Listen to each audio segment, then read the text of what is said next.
The journey God has called us to take is a journey out of what we know to what we have no idea of.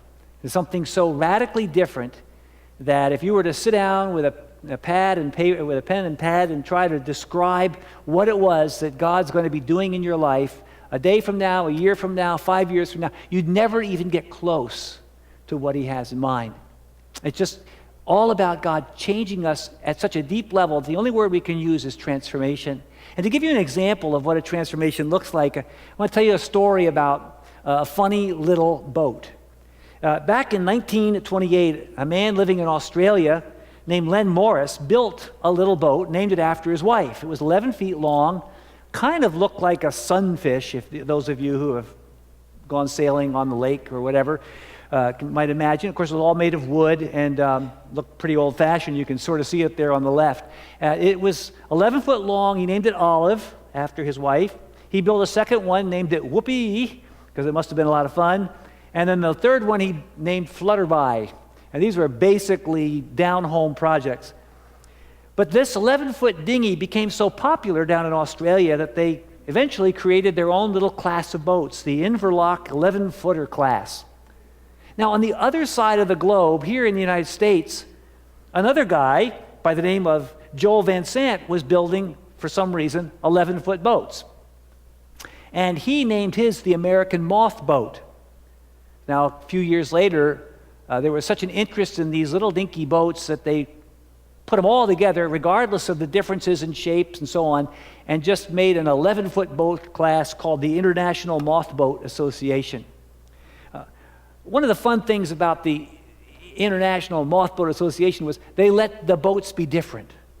You could design something that was 11 feet long, and it wouldn't have to look like all the other ones. And so people just got into this thing. I'm sure that a lot of these boats were built in people's backyards, and kids went out on the lake or on the pond and learned how to sail the way probably anybody of us that sails basically got started.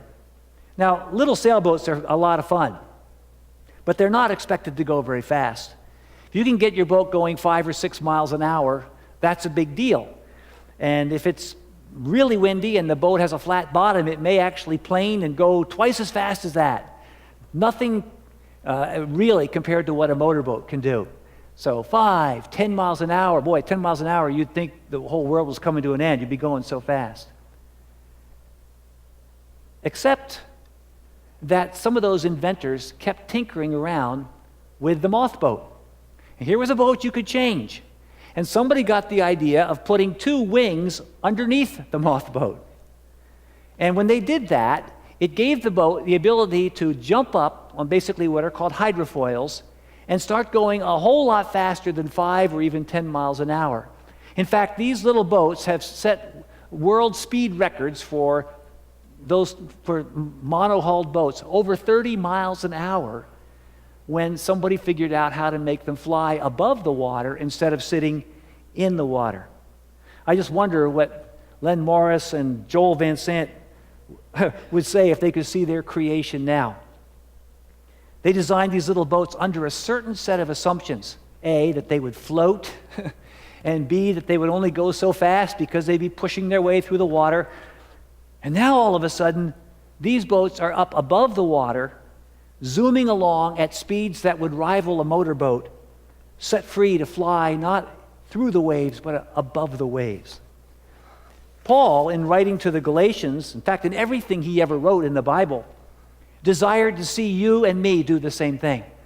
Not to be forever trapped in the waves, but to be able to rise above them. Think of the things that go on in your life. Think about the problems that you face, or just the limitations, the financial limitations, educational limitations, just the limitations of working with other people, our own hang-ups and our own difficulties and our own questions and our own backgrounds and the things that people said to us and the way we see ourselves. All those things are like waves on a pond. And whenever we try to go forward, they push against us and slow us down.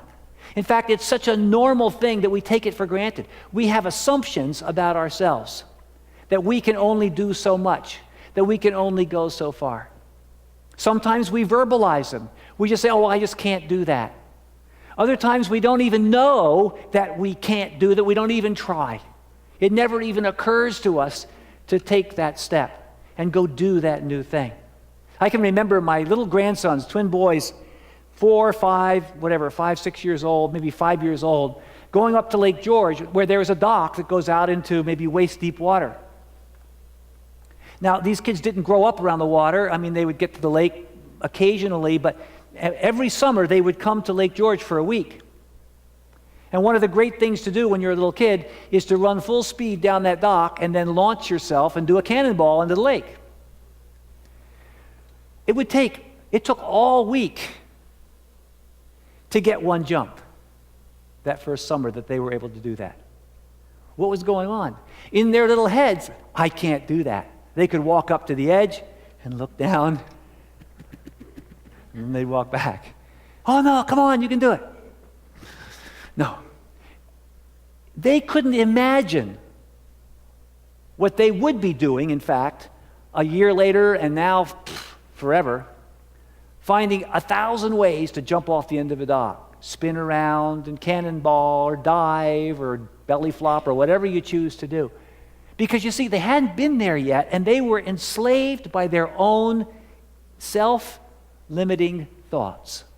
Now, Paul's goal is to see us set free from those things that would hold us back, that would keep us always in the water, not rising above the water. For Paul, the Exodus story is never far away. When you're reading Paul or almost all the New Testament writers, really all of them, the Exodus story is in the back of their minds.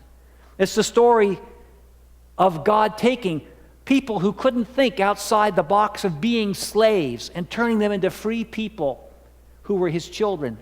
And it's a change for them that was as dramatic as that little boat jumping out of the water or those boys running off the end of the dock. I mean, complete change of who they were.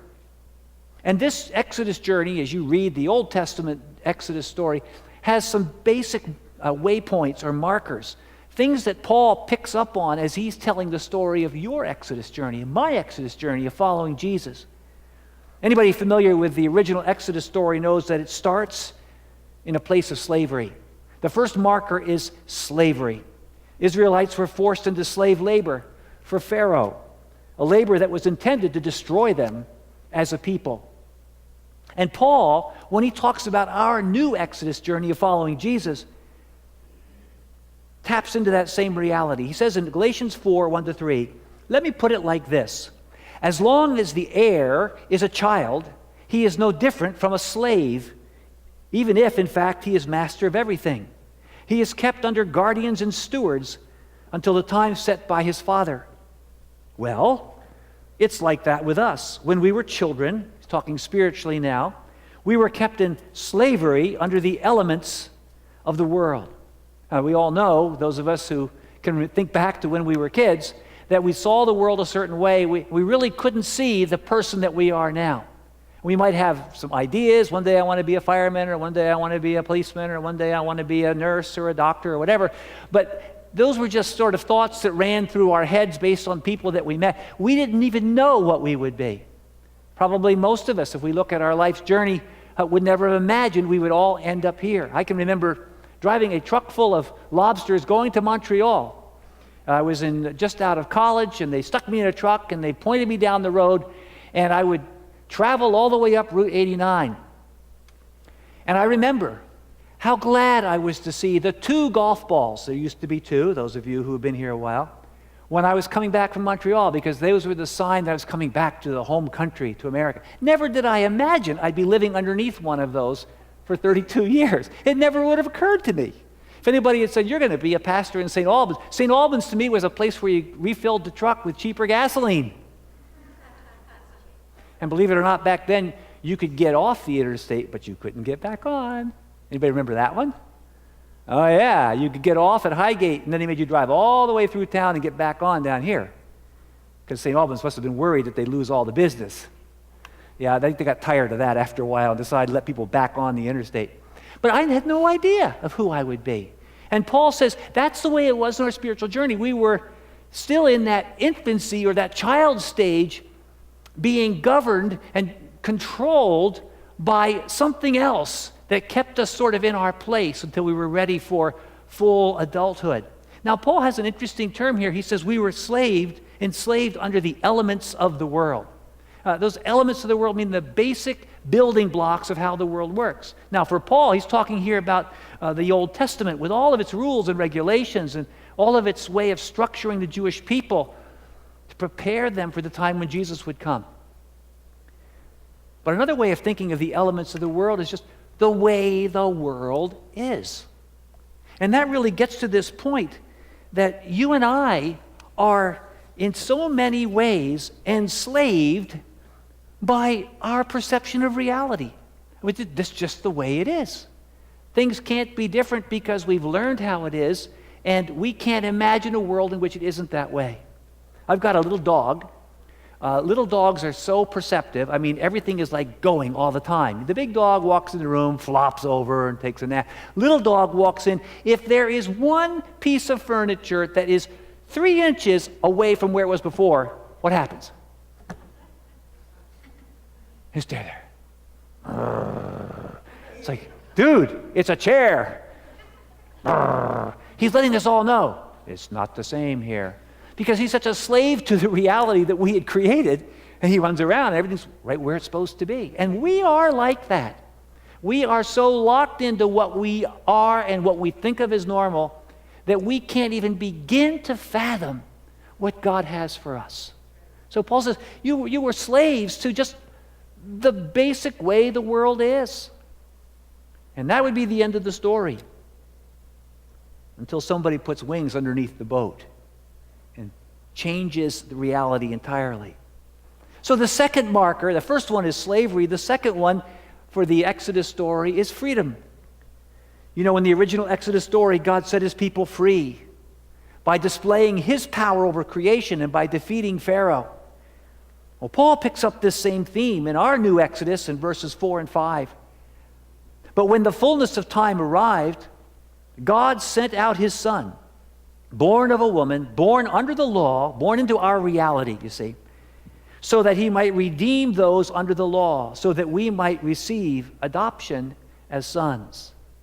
Now, what Paul's saying is that when Jesus came, he was born into the same world you and I experience.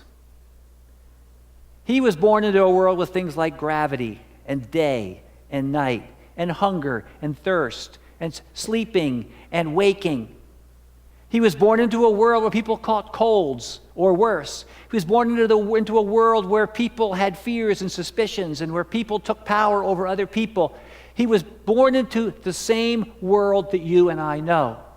You want to beware of any version of Christianity that suggests that Jesus was somehow Superman without the cape, walking around through the world with magic powers, never affected by the human experience. We know that he wept when he was sad. We knew he got angry when he saw injustice. We know that he laughed, that he ate meals with people. He celebrated at weddings. We know that he lived an earthly life. We know he died a very real human death. When the whip hit his back, he bled just like you or I would bleed. When the nails went through his hands and the spear went into his side, his body responded by being wounded even to the point of death. You see, Jesus was born into our reality. And that's essential to understand, because if Jesus could then break out of that reality into the new creation of God, then that means that he's opened the way for you and me too. And Paul tells us that Jesus, born under the law so that he might redeem those under the law, he came and he bought us out of our slavery. Now, Paul knew about slavery in ways that you and I have no idea. 1/3 of the population in Paul's day, 1/3 of the Roman Empire, was made up of slaves at any given time. Of the millions and millions of people that lived at that time, 1/3 of them were slaves. And their greatest hope was that they might save up enough money to be able to buy their freedom at some point. Well, imagine the joy they would have had if some benefactor had come in and had said, look, I want to buy your freedom for you and set you free. That would have been called redemption. And the word redeem, when you hear the word redeem in the Bible, it's talking about what God did to set enslaved Israel free. It's talking about what a person would do to set a slave free. And Paul says that's what God did for you and me. Jesus died to pay the price of my sins. Where I should have died for my sins, Jesus took that place. He set us free. First Exodus marker, we're slaves. Second Exodus marker, we're free. Free to do what? Free to be what? Well, that brings us to the third Exodus marker, and that is that God brought his people out of Egypt to make them his own family. His purpose for the Exodus journey wasn't just to have a great liberation. It wasn't just to have a 4th of July for the Jewish people, but it was to bring them away from that culture of slavery and bring them to a place where they could be his children. Listen to how a prophet put it many years later. Hosea 11 verse 1 quotes God as saying, "When Israel was a child, I loved him, and out of Egypt I called my son." You see, this Exodus journey that we read about in the Bible was nothing less than a journey into a brand new identity. That they were totally different people. Human beings would at last begin to become what God had meant for them to be.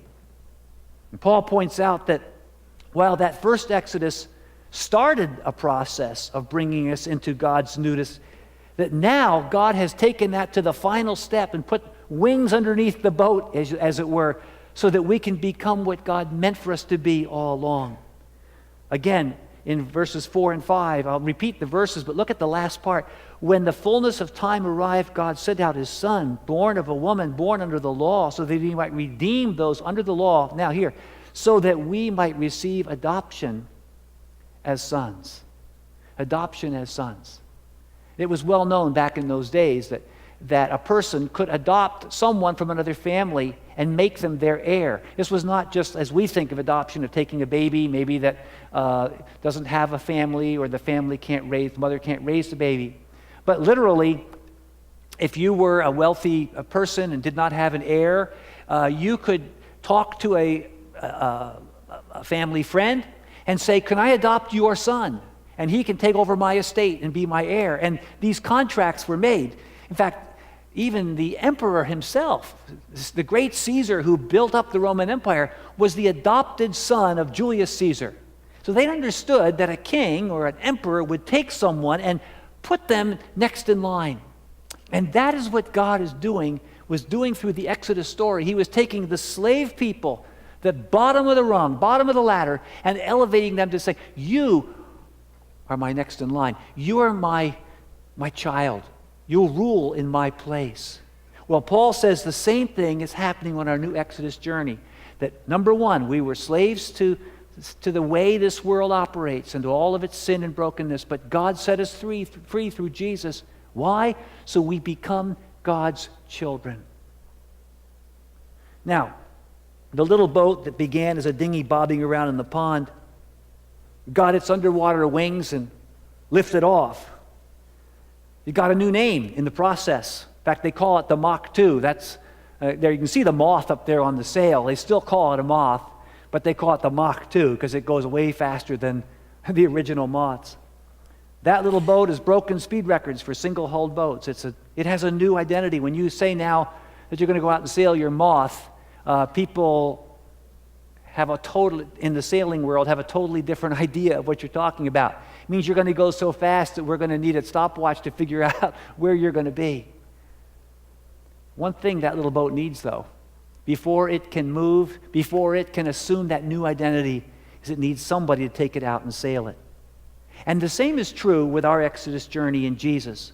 It's a wonderful thing to have transitioned from slave to free.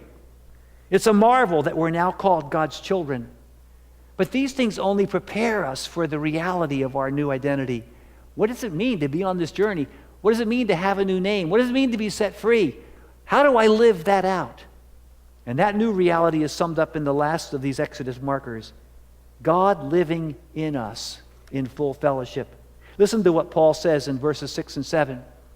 "And because you are sons, God sent out the Spirit of his Son into our hearts, calling out, 'Abba, Father.'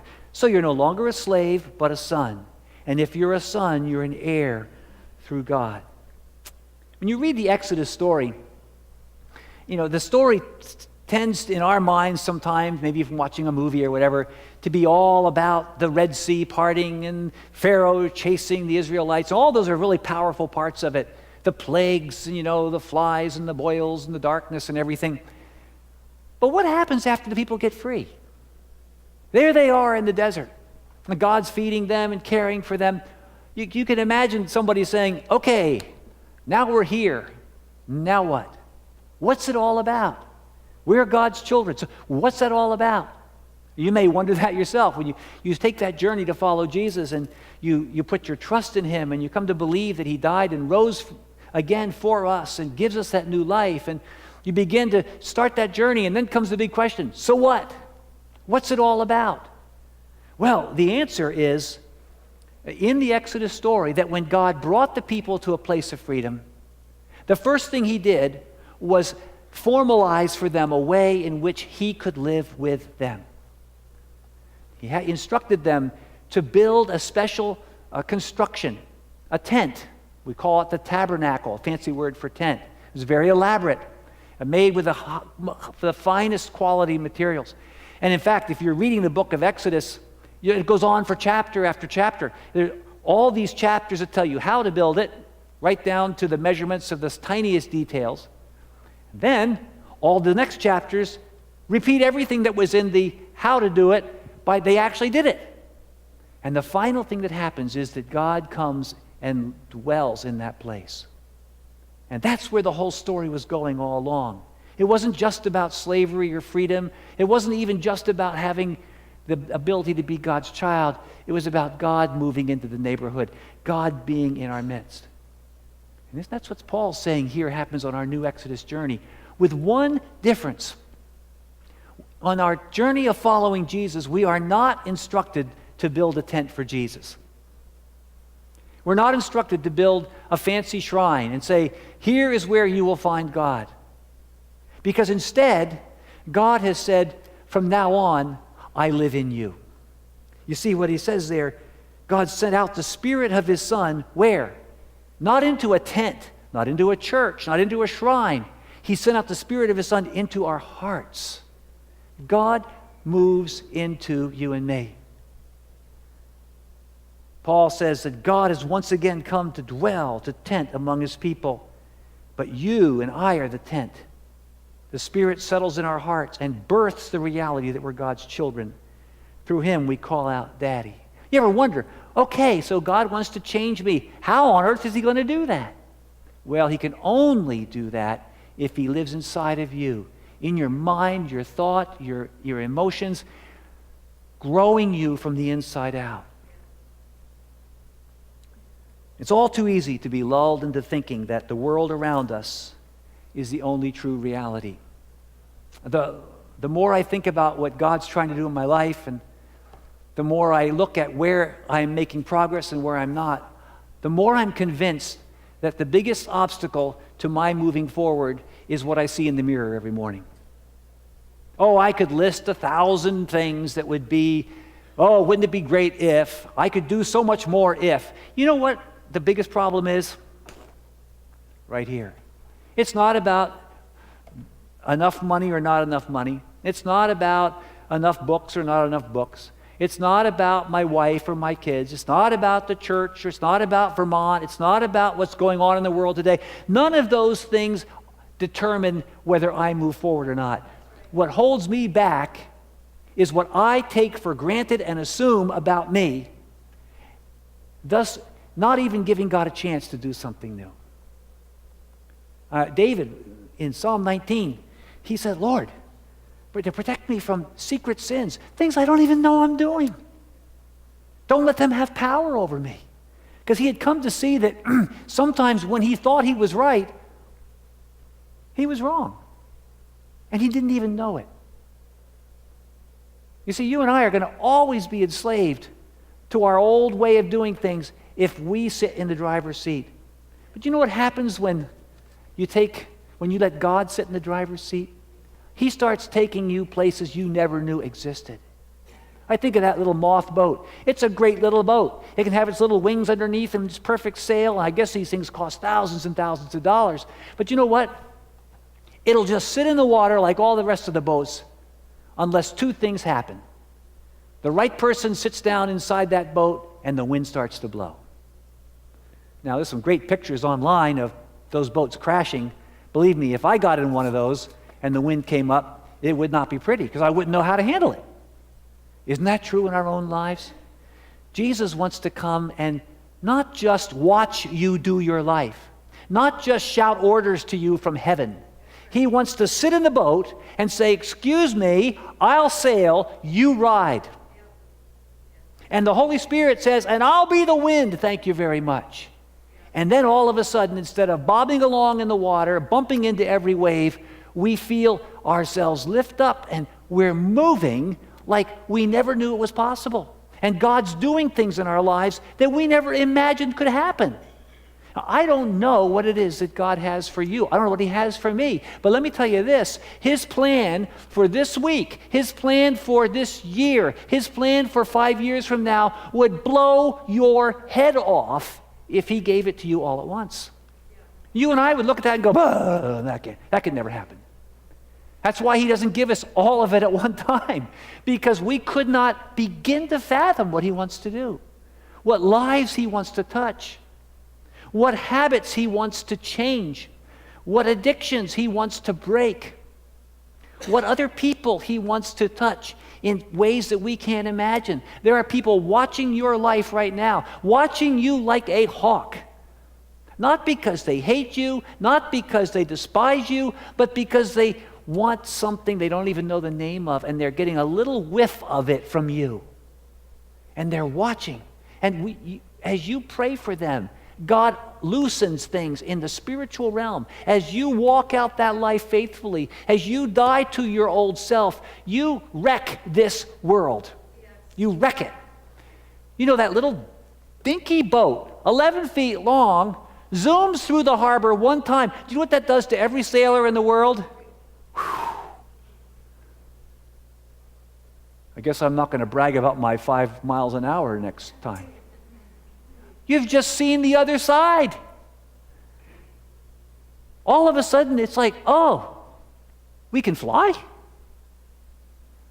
Isn't that what God wants to do with you and me? What did He put us here for? To shine like lights in a dark place, to make a difference. But it only happens if we're willing to admit that left to ourselves, we are slaves to our old way of, the only way we know to think. We better let God do the thinking for us. Let Him steer the boat. Let His Spirit blow into those sails, and look out for what He does. I want to dare you to let God dream His dreams in your head. I don't mean you go out and come up with some crazy fantasy idea. I'm talking about what God puts in us. And most of the work God does typically has to do with how people relate to other people. Because at the end of the day, the great treasure that comes out of this life, the only thing that's eternal, are the people around you. And so God wants to use us. There may be kids in your life, or grandkids, or nephews, or nieces, or kids that you teach at school, or that ride their bikes past your house. Are you praying for those kids? Are you praying for God to touch their lives? There may be situations, you look at the limitations, you look at how far the dollars go, and nope, we can't do more than that. You look at the limitations of maybe what your background was. Well, only if I'd had this degree, or only if I had this opportunity. Put all that stuff aside and say, God, you can fly the boat. I accept that you're the King, you're the Lord, you fly the boat. I don't even know how to steer this thing, but you do. And let God take you on that Exodus journey. You're going to find you're going to bring along those precious people just because you were willing to take that step. There's a funny thing just this week. A couple days ago, I was in my prayer time. I just said, Lord, I just sense you want to do something today. Something different, something out of the ordinary. I don't know what it is, but just show me. I want to warn you, that's not a very safe kind of prayer to pray.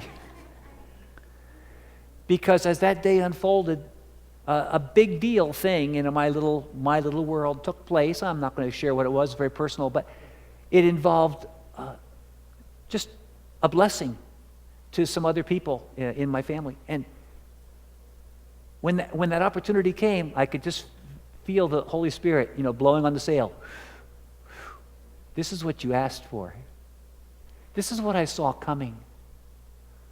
This is flying instead of bobbing around. This is what it's all about. And man, this situation just became so exciting because, wow, Lord, this silly little thing that took place, it wasn't a big deal, but to me it kind of was, but it wasn't the end of the world. But all of a sudden I could see, I asked you to show me. I asked you to steer the boat. And you just took me to a place that I hadn't even seen coming. God wants to do that for you. And if it gets to where you're feeling like, man, I'm getting scared, I need to pray with somebody, to talk to somebody, that's what we do for each other. We help each other. But He does the sailing. He takes the tiller. He steers the boat. He blows the wind into the sail. And when we let Him do that, we become that new person that He knew was there all along. Let's bow our heads together.